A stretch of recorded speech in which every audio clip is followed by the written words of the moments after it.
for the fans. The glory for the pinstripes. Forget what you've heard. A massive trade is secretly in the works that could change our entire season, but it means giving up a huge prospect.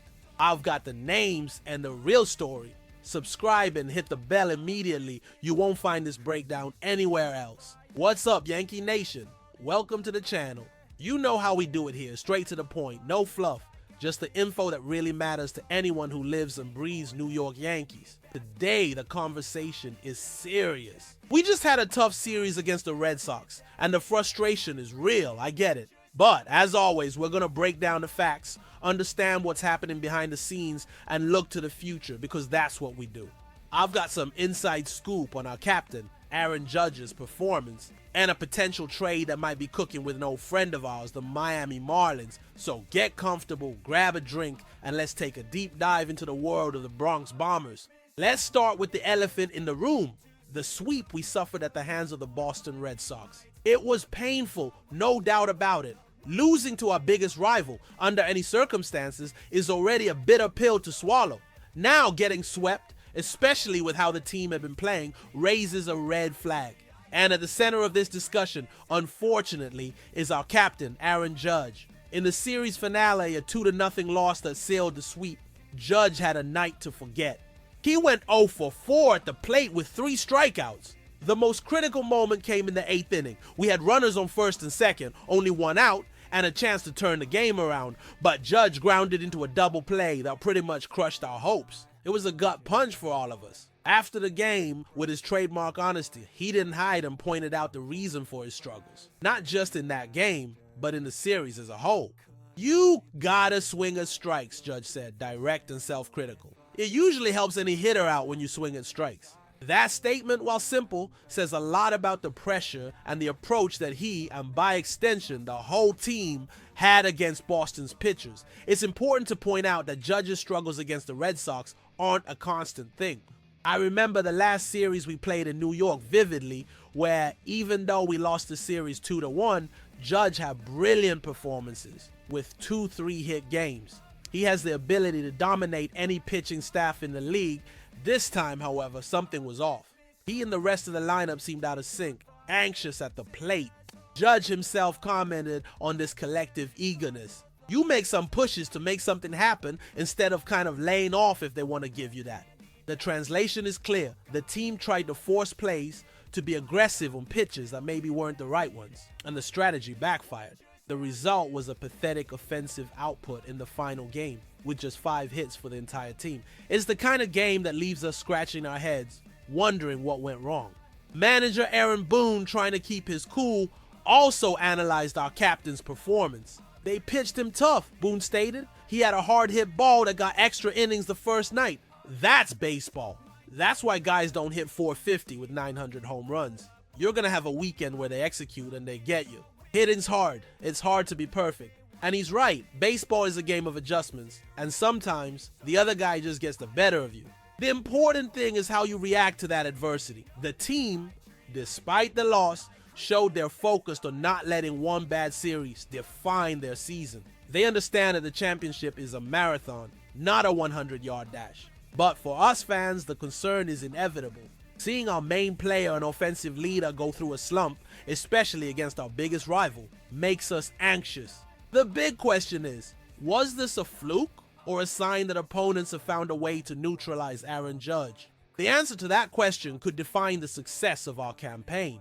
And believe me, things are already moving behind the scenes to make sure we have the right pieces for the decisive moments. That's what we're going to talk about next. A potential trade that could strengthen a crucial area of our team. Stay tuned.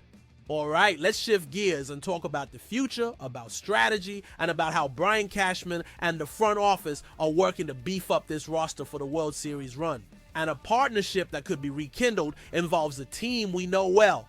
The Miami Marlins, yeah, the same team we dealt with to bring in the talented Jazz Chisholm Jr., a trade that so far has been a huge win for the Bronx Bombers. The chatter I'm hearing from my sources is that the two teams might be aligning their interests for another deal before the 2025 MLB trade deadline.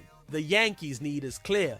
And it just got a whole lot more urgent with the recent news about Jake Cousins. The word I'm getting is that he's likely headed for Tommy John surgery, which will sideline him for a long time.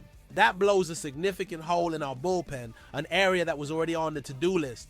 So it's a near certainty that we'll be hitting the market for one or more relief pitchers. On top of that, the search for an impact bat to further solidify the lineup never stops. The front office's philosophy is always to go after the best player available, the guy who could be the missing piece for a championship. And that's where the Marlins come into the picture.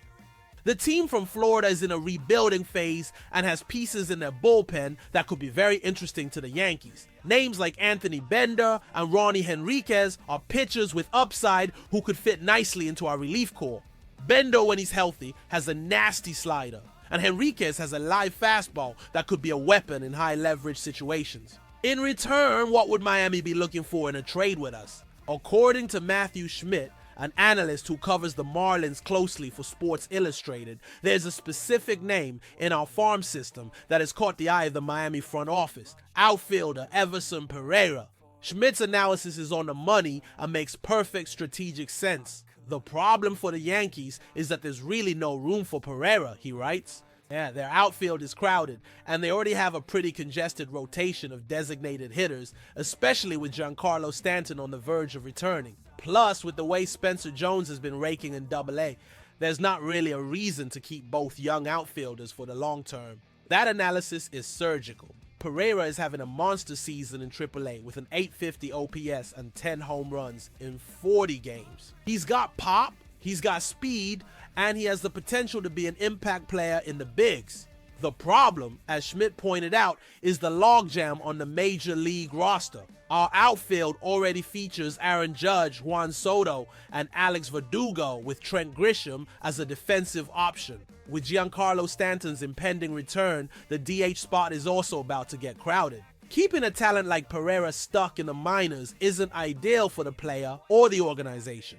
Therefore, the possibility of using him as a trade chip to fill an immediate need, like the bullpen, becomes very appealing. It's the classic scenario of trading a future asset for a present-day solution. And for a team like the Yankees, which is clearly in win-now mode, this is a strategic decision that needs to be taken very seriously. Losing a quality prospect like Pereira stings, there's no denying it.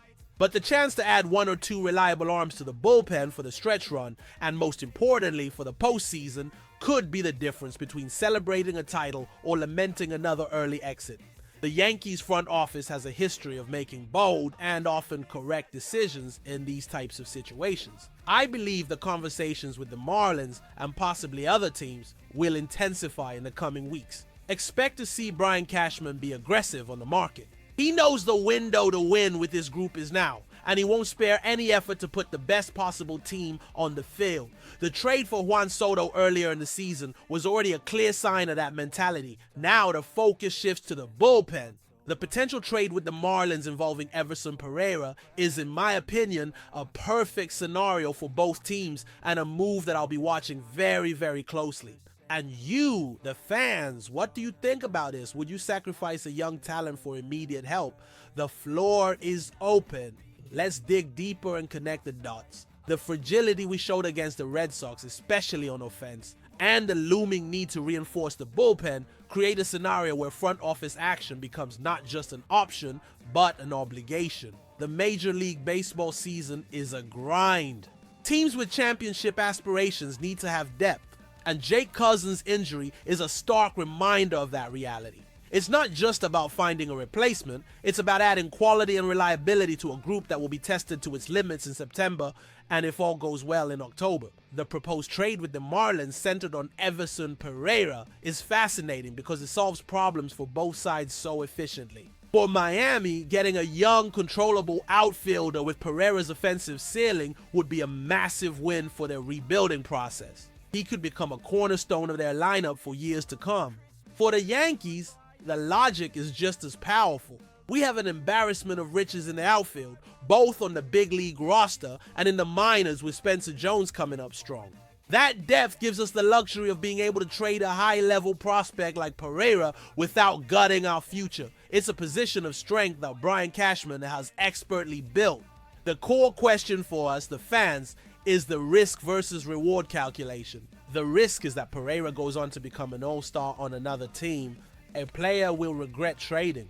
The reward, however, is immediate and tangible, strengthening the bullpen with 1 or 2 pitchers who could be the difference between advancing and getting bounced from the playoffs. Think about the high-pressure games in October. A relief pitcher who comes in the 7th or 8th inning and shuts down the opposition with the bases loaded is worth his weight in gold. That's the kind of impact the front office is looking for. Names like Anthony Bender or Ronnie Henriquez might not be established stars, but under our pitching coach Matt Blake, who has a proven track record of getting the best out of his guys, they could become extremely valuable pieces. The beauty of this potential deal lies in its strategic simplicity. It's a classic need-for-need trade. It doesn't involve huge contracts or complex financials that could hamstring the payroll down the road. It's a surgical move, designed to attack a specific weakness with an asset we have in surplus. And here's where I make the final connection to the Red Sox series. That series showed us that even with one of the most potent offenses in the league, there will be days when the bats go cold. On those days, it's the pitching staff that has to hold the line, that has to keep the game close until the offense wakes up. A lockdown bullpen isn't a luxury, it's a fundamental necessity for any championship team. The loss to Boston was a wake-up call. A reminder that we can't just rely on Aaron Judge homers or spectacular performances from Juan Soto every single night.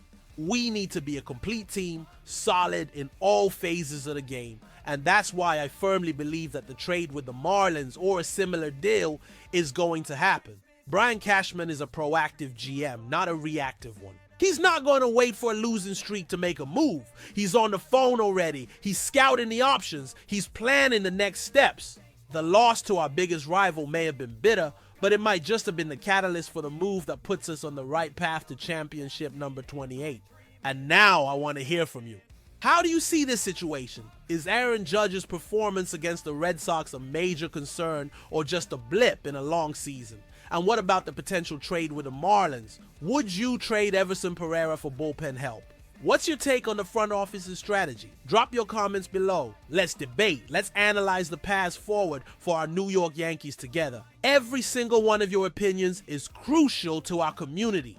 To make sure you don't miss any updates, any deep dive analysis like this one, go ahead and subscribe to the channel and turn on notifications. Here, you get the information first and with the credibility you've come to expect. We'll keep our eyes on every move, every rumor, and bring it all to you first. The journey is long, but together we're stronger. Let's go, Yankees.